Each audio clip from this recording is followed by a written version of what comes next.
Hello again, everybody. This is Rocket Rick J18 coming to you from the launching pad. And today I'm going to make my third attempt at making a video summarizing my thoughts about the National and showing you the things that I purchased at the National, cards that I purchased, some couple gifts that I got at the National, and from other collectors, and the giveaways that came with the VIP package.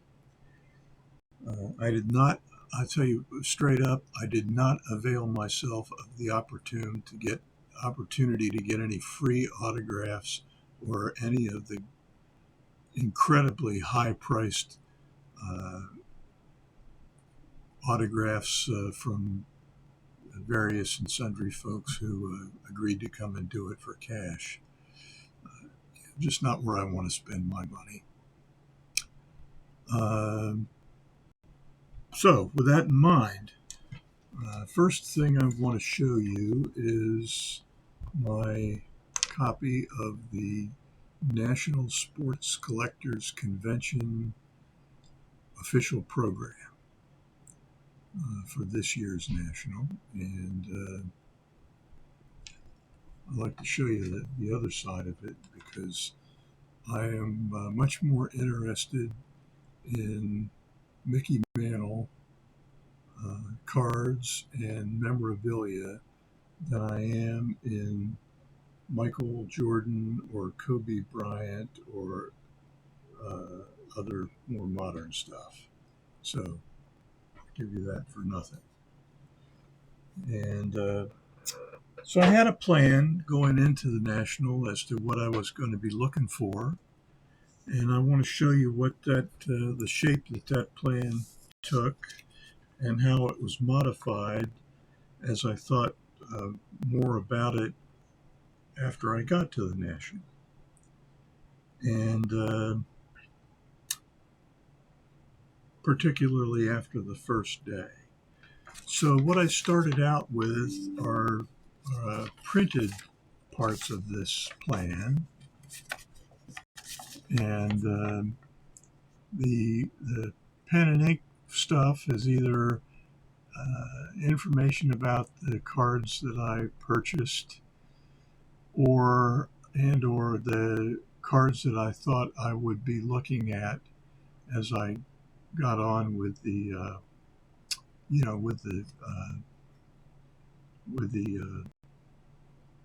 National itself. So the number one item up there is the Walter Johnson T206 portrait. And that was my number one item that I wanted to go after. And as you can see, I was successful in getting that. Some of the other things that I looked at were the Walker Cooper and Frank Thomas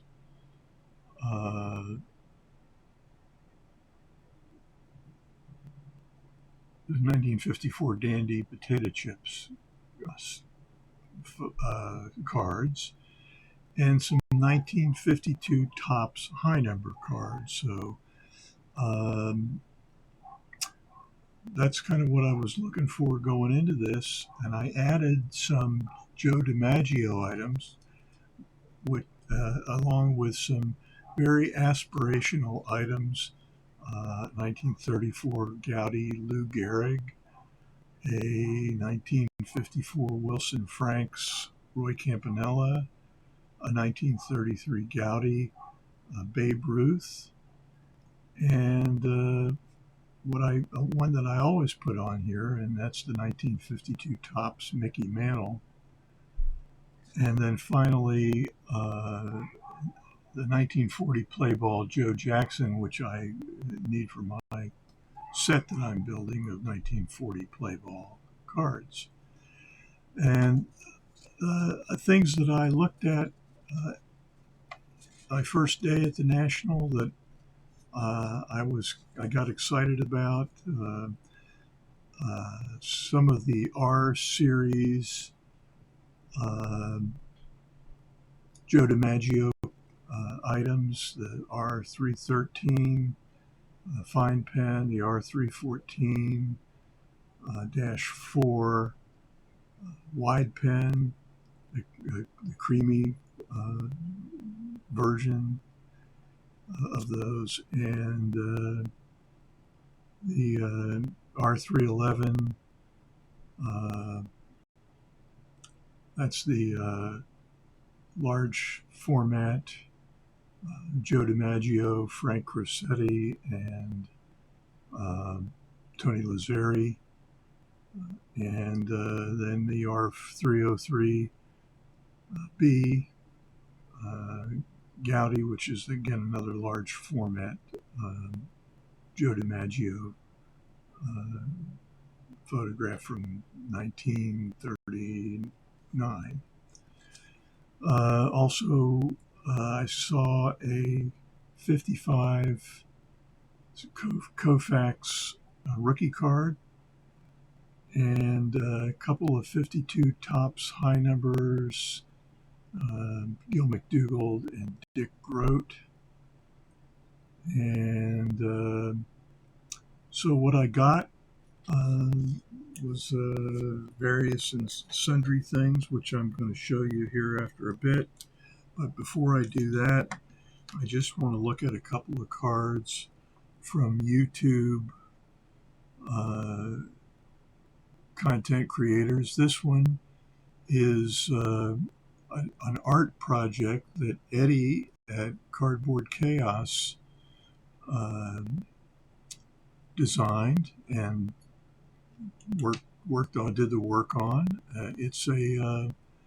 It's a mosaic art using cut up magazines instead of glass or tile, and so it ends up being an absolutely stunning card, and which I'm happy to have in my collection. And thank you, Eddy. It's good to have your work on display in my house. So thank you. Next is a card of John, and I'm going to probably mispronounce his last name, Reichard, at Wade Boggs fan. And here's what his card looks like. That's the front, obviously in his batting stance. And here's what the back looks like. Both Eddy autographed his card and John autographed his card. And both of them are 2025 YouTube Sports Card Hall of Fame electees, which I thought was curious. And so I only got 2 cards this time. And love them both. Next, I have a sticker from Stephen with a PH, and I'm very grateful to him for this. So thank you, Stephen. And then I've got some cards that were freebies at the from the VIP bag at that we got on entering the show. And the first one is a pack of cards from Panini. And number 1 card is Shedeur Sanders, and the number 2 card is Paige Beckers. And here is Shedeur Sanders, and here is Paige Beckers. Next is Upper Deck card, Kerry Walsh, the ladies beach volleyball star. And number 1 card in this package is Wayne Gretzky, obviously the Hall of Fame hockey player. Again, these are Upper Deck cards.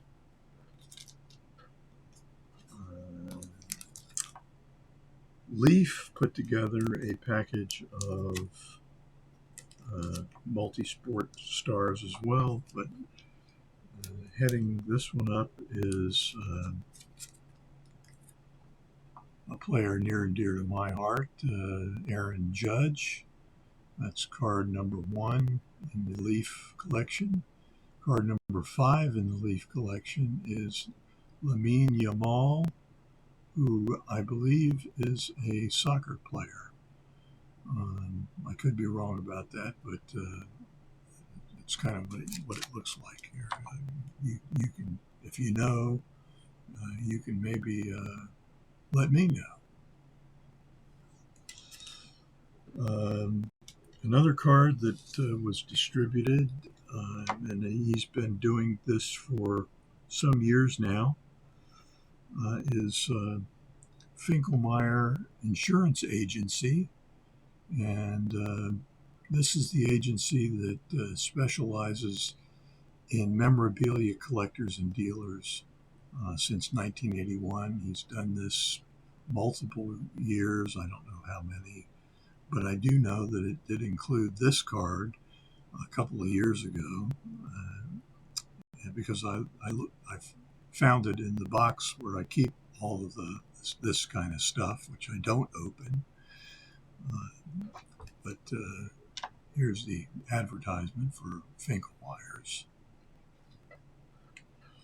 And the last two things we got was a 2025 V Friends National VIP exclusive sticker pack. It has 5 stickers in it, and you could, in theory, collect all 25 stickers. But in order to do that, you had to go around the floor of the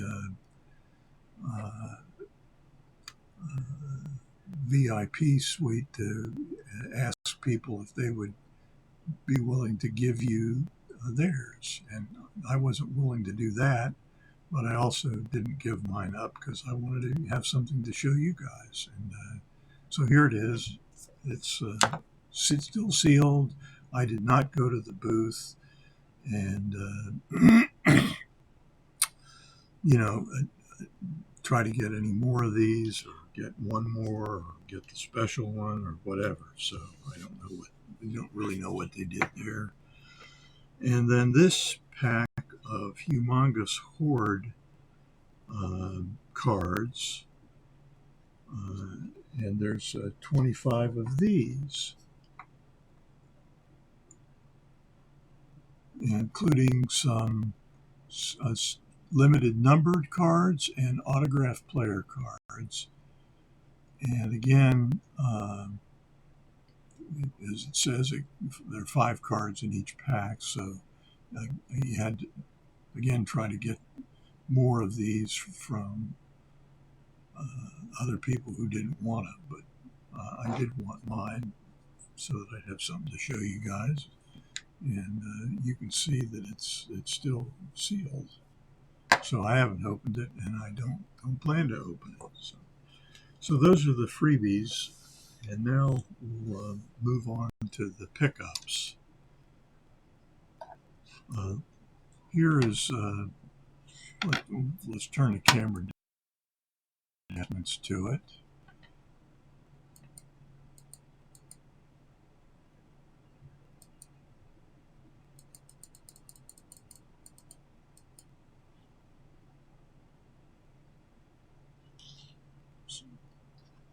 So this is a card that I picked up from Craig and Holly Hallbig, or Howbig, who is a dealer known to many of you YouTubers and other collectors, I'm sure. Very nice people. And just easy to deal with. He looked, I asked him what he thought about a possible discount, as I always do. because I found that if you don't ask, they don't give you one a lot of times. But Craig volunteered that he thought this car was very fairly priced, as did I, and I told him that. But he still gave me a $10 discount off the sticker price. And this is, of course, the 1984 Fleer update. There are 3 of these that are included in the Mike Payne 300 Great Cards book. And so this was the second one that I had picked up. I had previously acquired the Doc Gooden. And so that's a continuing saga. The next cards that I got were part of my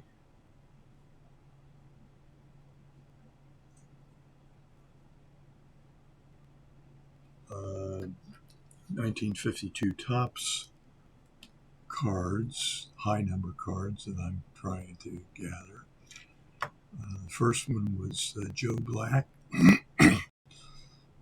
Joe was the 1950, I believe, National League Rookie of the Year, and instrumental as a relief pitcher in the early 50s for the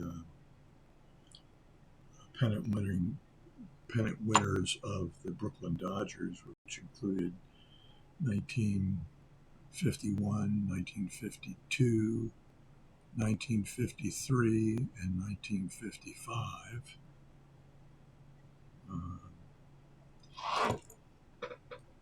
And next after that is Pittsburgh Pirates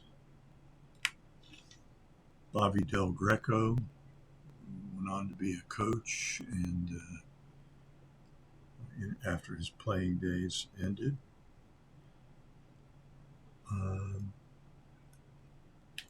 And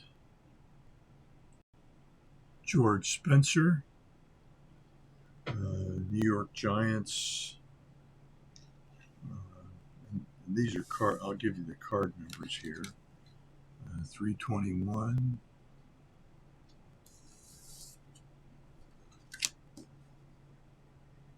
353, and 346.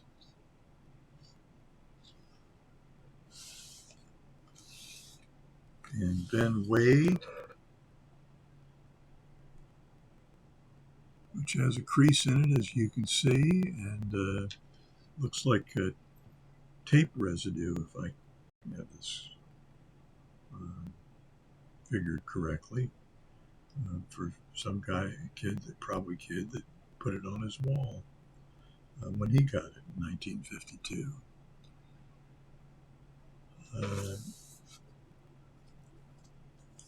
This is card number 389. So these were all cards that fit my definition of common cards, which is any high number card that I can get for less than $200. And that's what I've been kind of working on.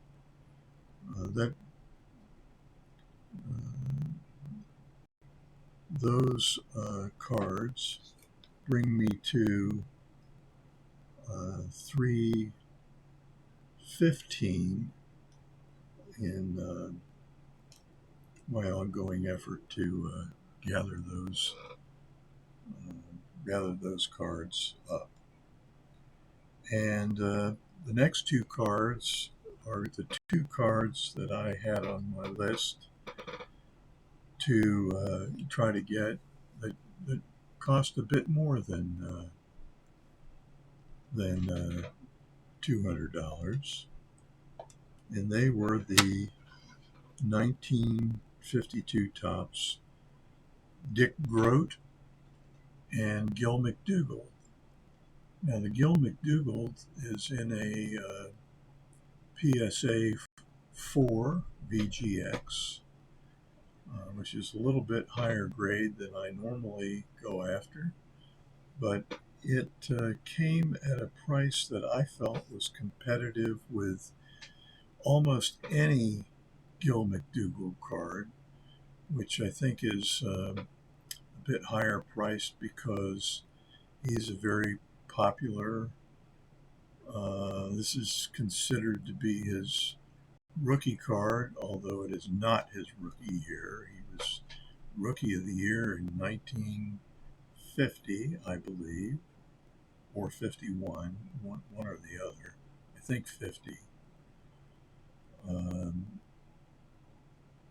And Dick Groat is also very popular because he is, although not a Hall of Famer,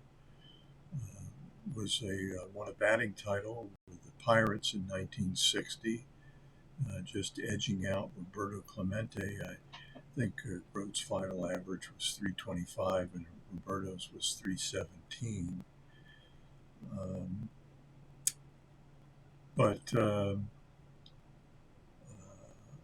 lot of folks thought that Roberto should have been MVP.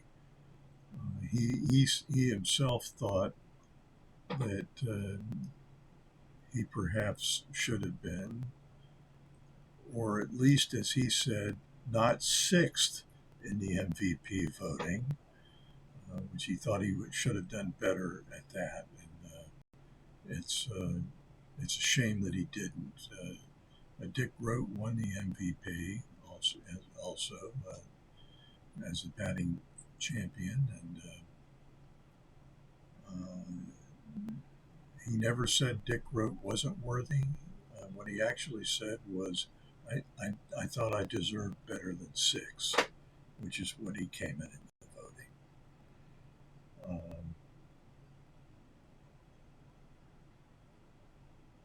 National League, obviously, Roger Maris was the MVP in the American League in 1960.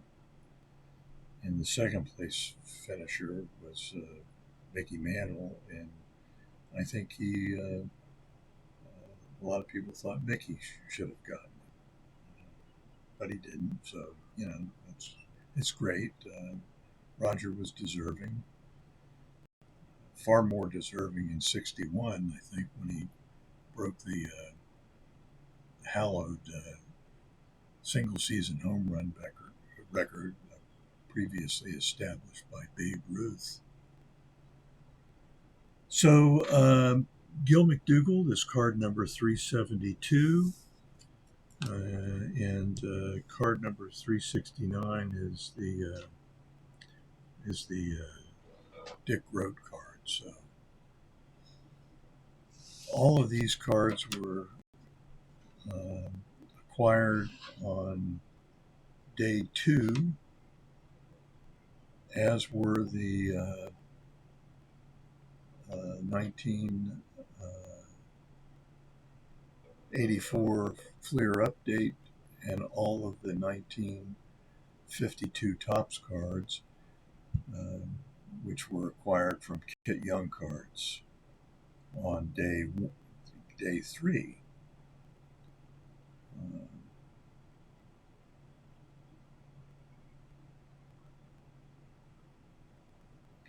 And the other cards that I got at Kit Young Cards were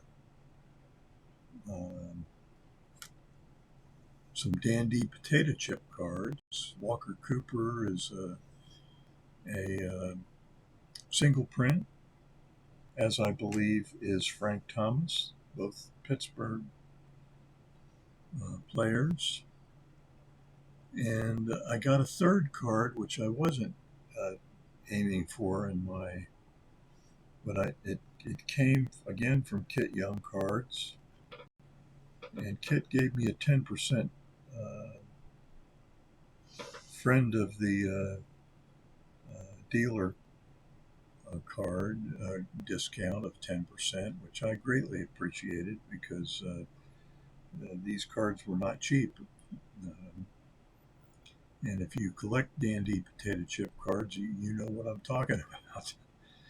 So I have four Dandy potato chip cards left to get. Gil Hodges, Bob Feller, and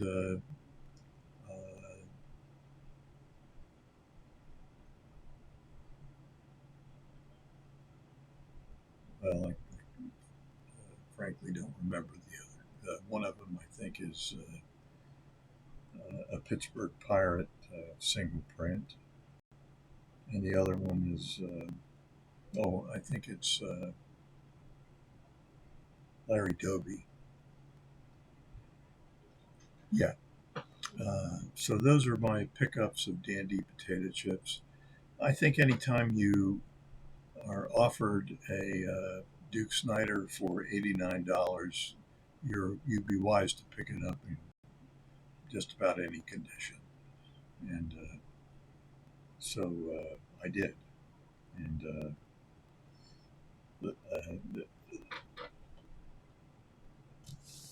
so those are my Dandy potato chips. And again, pickups on Friday, August 1st. The last card that I picked up on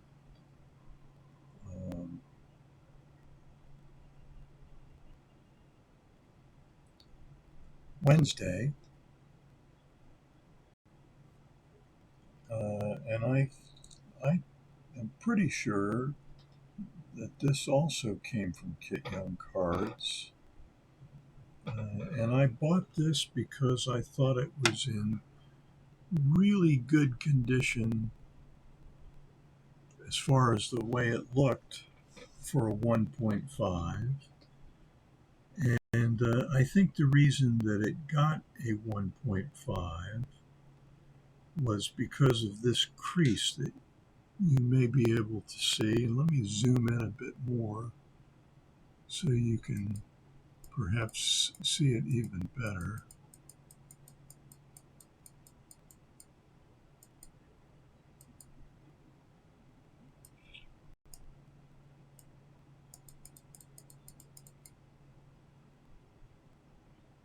You can see the line is pretty prominent. It goes all the way up to the top, all the way up here.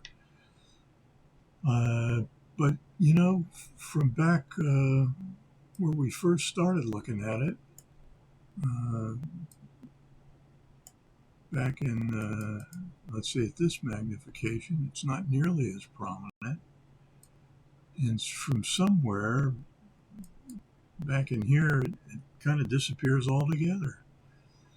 And also there's some surface blemishes here and here, and it is slightly off center.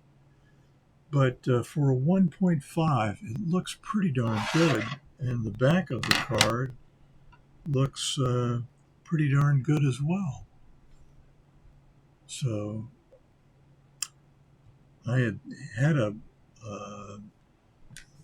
SGC 1, but I used it to trade in Strongsville about a year and a half ago, or a year and a quarter ago, to Ash as part of a cash and cards deal for a T206 Cobb green portrait, which I'm still thrilled about. And my final national pickup is this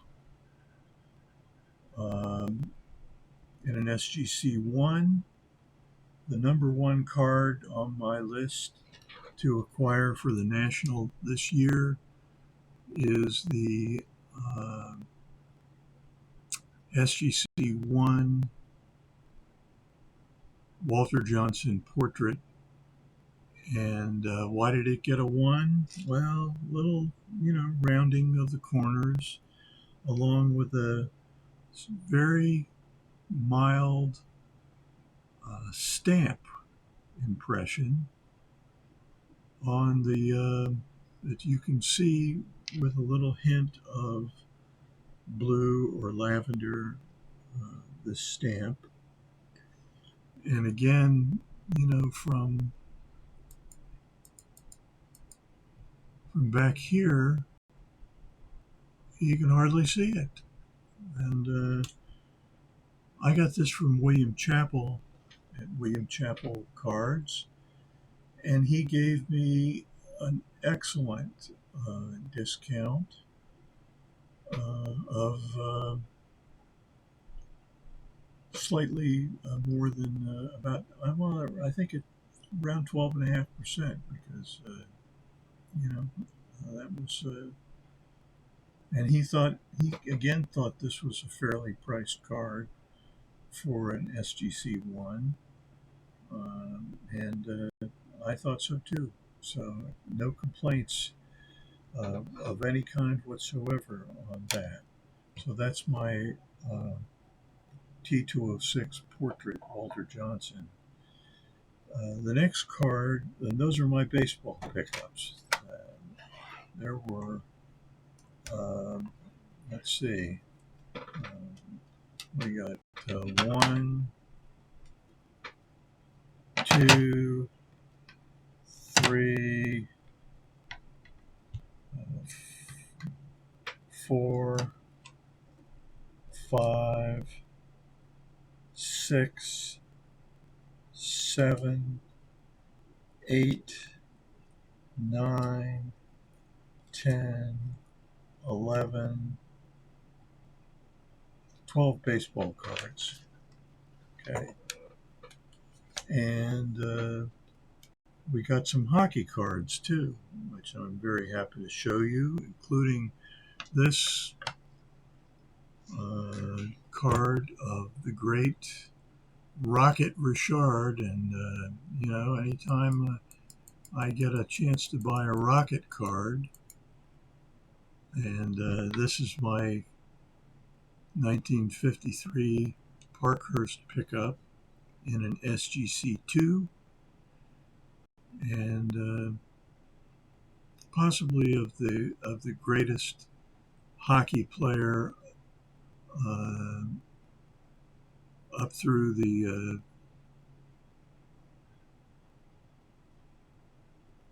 early Parkhurst cards. Has to be either Maurice Richard or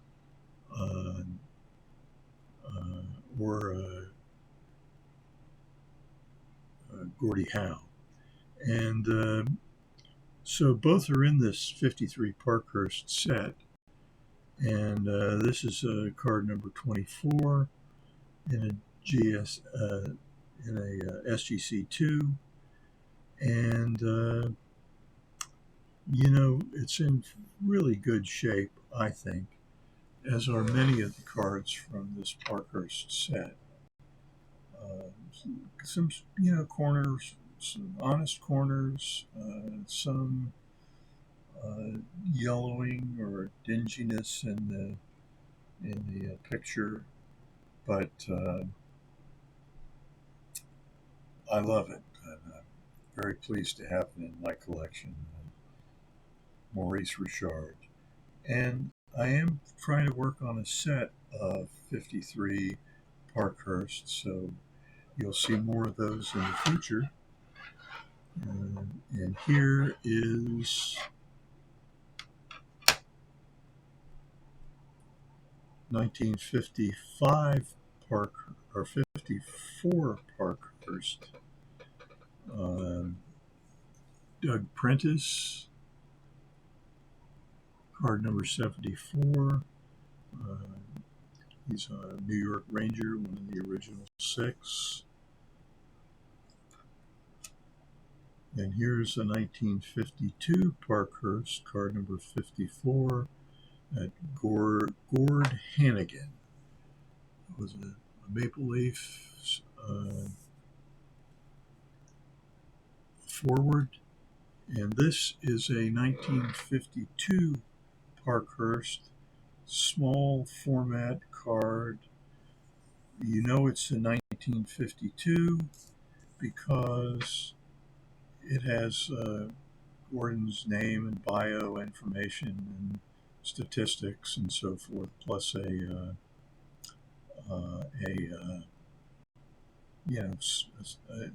send in. You could send in 25 cents to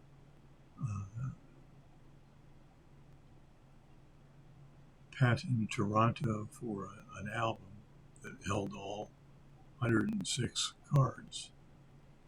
But the 51 tops or Parkhurst cards don't have anything on the back. They're blank cards for 51, and these printing, bio and stats and so forth. And this is card number 8 of Ken Mosdell, a center for the Canadiens, and also a 52 tops or 52 Parkhurst card. So those are my Parkhurst cards.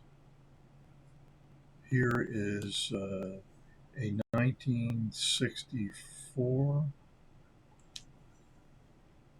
Toe Blake Tall Boy.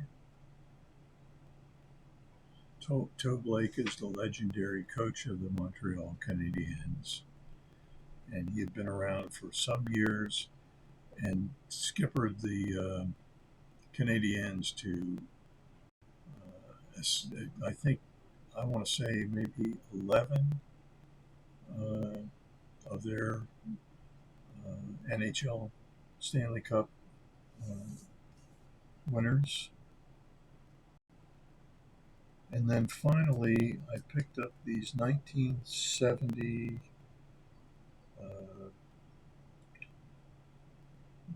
Dad's Cookies hockey cards. And here is Bobby Clarke, the great center for the Philadelphia Flyers, 2-time Stanley Cup champions. Gordie Howe. Obviously, anytime you can get a Gordie Howe card for $22, you pretty much have to do that. And Gordie's a 3-time Stanley Cup champion. And John Beliveau is a multi-time Stanley Cup champion for the Montreal Canadiens, and he also played center on the same line with the Rocket Richard and the Pocket Rocket Henri Richard, and Maurice Richard. So those are my Dad's Cookies hockey cards, which I got for a grand total of $45 for all 3 of them, which I thought was a steal. And Toe Blake, $15 card, you got to get that every time. You just have to. So those are my NHL hockey pickups from the National. I want to say a few words about the National before I depart, so let's do that.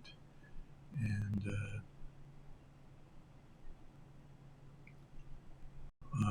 we'll turn the camera, and I'll just talk to you for a little bit. I was, to be honest with you, I went into the National, and I'll show you where on the map that they put in the. This is the. And right here is where the VIPs entered. Right here.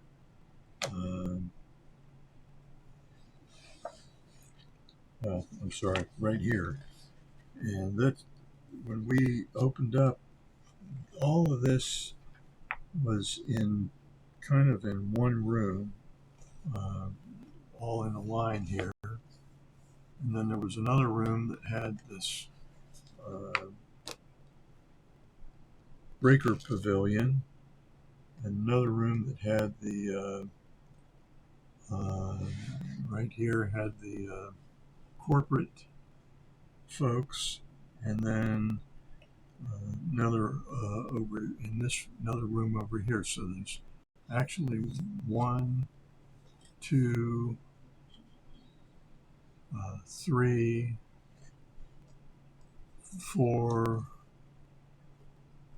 plus the main room, 5 rooms. Unbelievable, really. And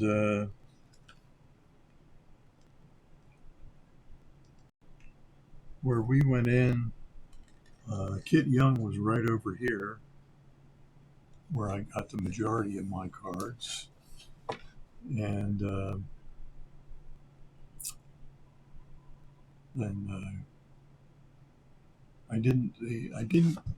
I was just kind of overwhelmed the first day. And I know Kit. I bought a lot of cards from him through the years. And, he has always treated me well, but this time I thought just exceptionally well. So very pleased with that. And he is now on the lookout for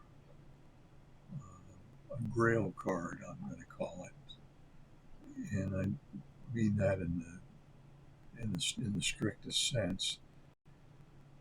I hope he finds one that I can afford, because I'm not going to buy it if I can't afford it. But anyway, that's and I'm not going to tell you which one it is, but if you follow my channel, you might have a pretty good guess at who it might be. And hopefully I get it, if not right away, at least sometime in the foreseeable future. And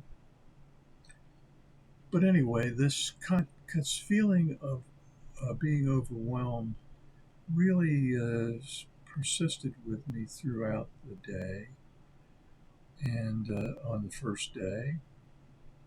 And I also didn't acquire anything of any great consequence. The second day, I showed you my cards that I got from other YouTubers, or I got from giveaways at the National. I showed you those. I showed you about the 2 cards that I purchased on day 1. The rest of the cards I got on day 3. And in day 2, I spent much of the day walking around with Adam at Vintage Sanctuary. Greatly appreciated of Adam's company. He's been a good friend my YouTube career, and I want to give him great credit. I also, on the second day, also went around a little bit with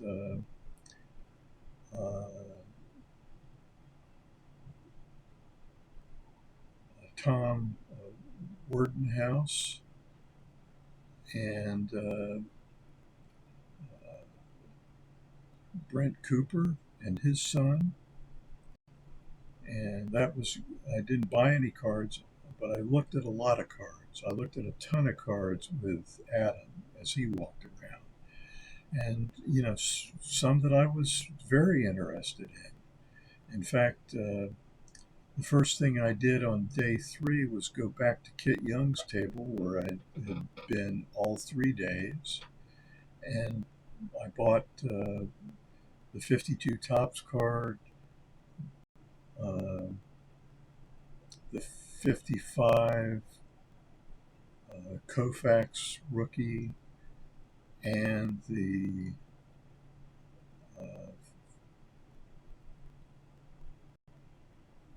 no, not the 55 Koufax rookie, the 52 high numbers, the 6 of them, the 3 54 Dandy high numbers, or not high numbers, but um, more expensive cards, one of which I got actually I thought very inexpensively. And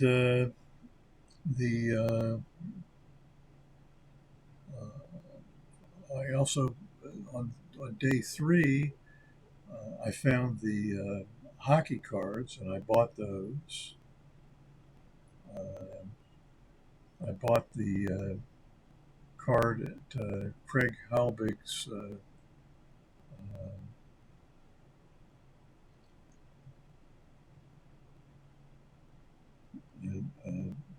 the 84 Fleer update of Kirby Puckett at Craig and Holly Halbig's table. And then I walked around with the rest of the time, both with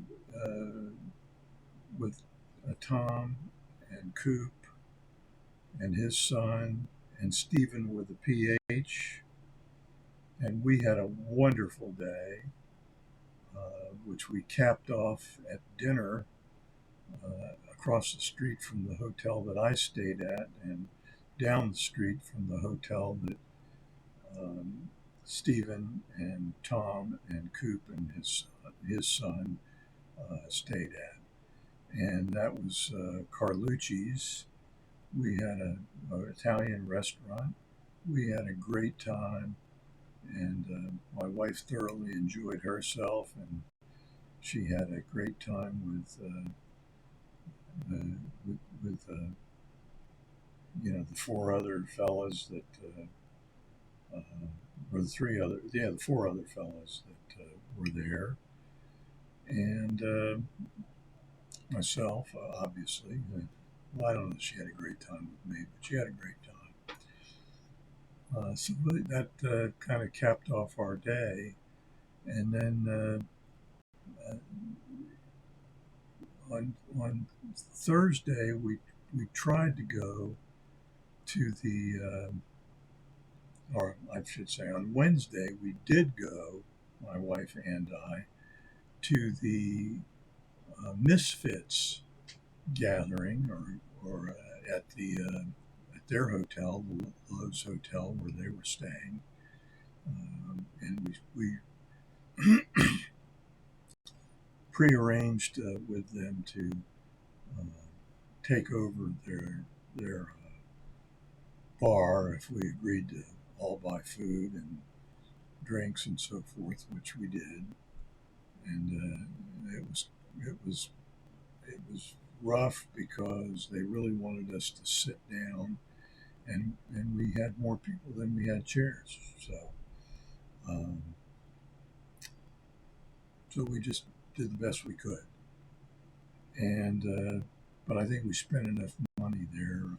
Enough money was spent there to satisfy them, because they invited us to come back the next day, but we already had commitments, and we couldn't do that. We did, however, on the next day, go to the YouTube gathering, or try to go to the YouTube gathering, unsuccessfully as it turned out, because we got the order of the boot at the YouTube gathering, because the National, unbeknownst to us, had gone to all of the local hotels, and by local I mean those that were in the vicinity of the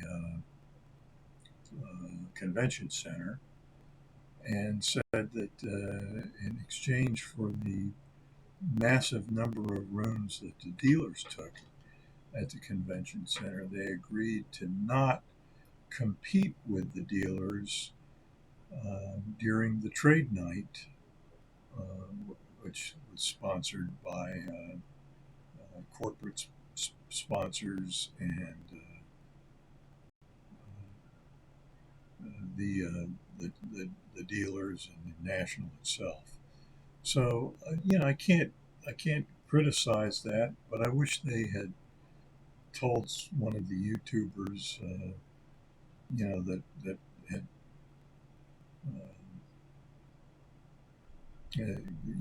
talked to the or had made arrangements at he thought at the embassy suites, and then we got asked to leave, and not in a friendly way,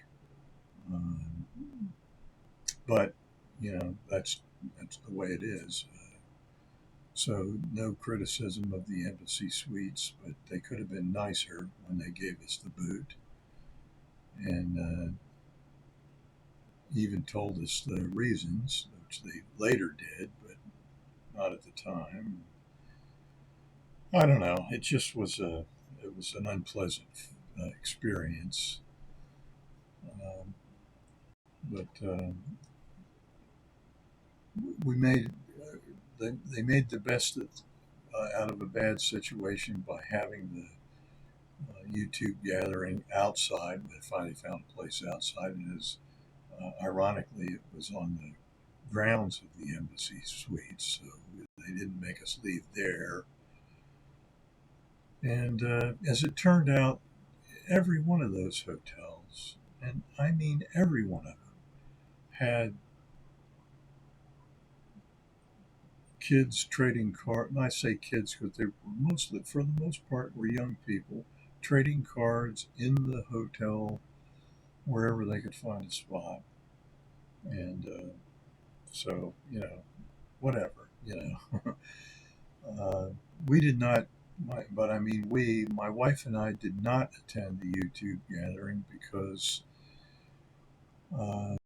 we had, when we got the boot, she had Ubered down to the embassy suites because that's where we thought it was going to be. And when it turned out it couldn't be there, they did some scrambling around and walking around to try to find a place. They finally settled on the grounds, but I didn't really think it was a good idea for us to walk back to the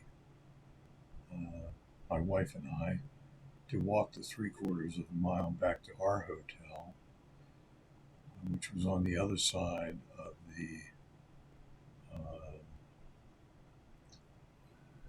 overpasses, the interstate overpass and the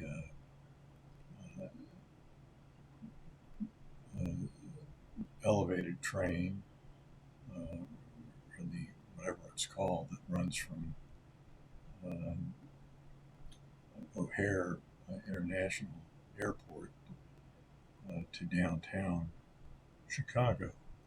So I just didn't feel that was a necessarily safe thing to do, and I knew that we were going to have a really hard time getting an Uber from past experience back that far. I didn't mind walking, but we walked back. My wife and I did in daylight, because it was still daylight, and that I thought was the safer bet. So that's why we didn't go, and I missed it. I missed it. I missed the experience of it, and I was very sad that we couldn't do that, and I missed getting the chance to meet so many of my fellow YouTubers who, and especially the ones that were able to stick it out and go. So that's my sad tale of woe. and on that. And then Saturday, my wife and I decided we were going to head back home because it was a pretty long drive, and we wanted to try to do it in one day, and we did do it in one day. And then we had Saturday night and Sunday night to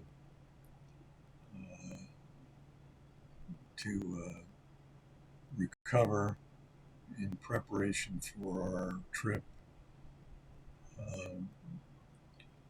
with dogs to Bethlehem, Pennsylvania for the music festival. And I already told you some about that, so I won't belabor that point. But anyway, that's my take on the National. I speculated a little bit with my wife as to whether or not I would go back to Chicago. I think I have resolved in my own mind to do that, but I think she'll not go. And so I'm going to look for other accommodations that, I can get with some folks together. And, just if you're an attendee of the National and you hear this and you want to look kindly on my effort in that regard, I would be willing to join any of you. I know a large number of you, and so that's what I'm going to try to do. And so that's basically it. And I'm going to close this in my customary manner by saying, this is Rocket Rick J18, wishing all of you a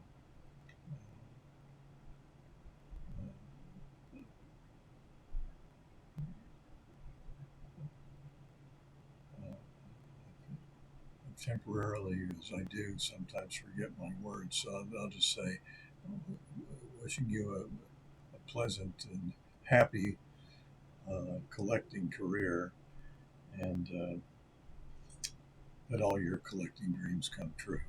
So I'm sorry I stumbled over that, but that's my lot in life now as a 72-year-old.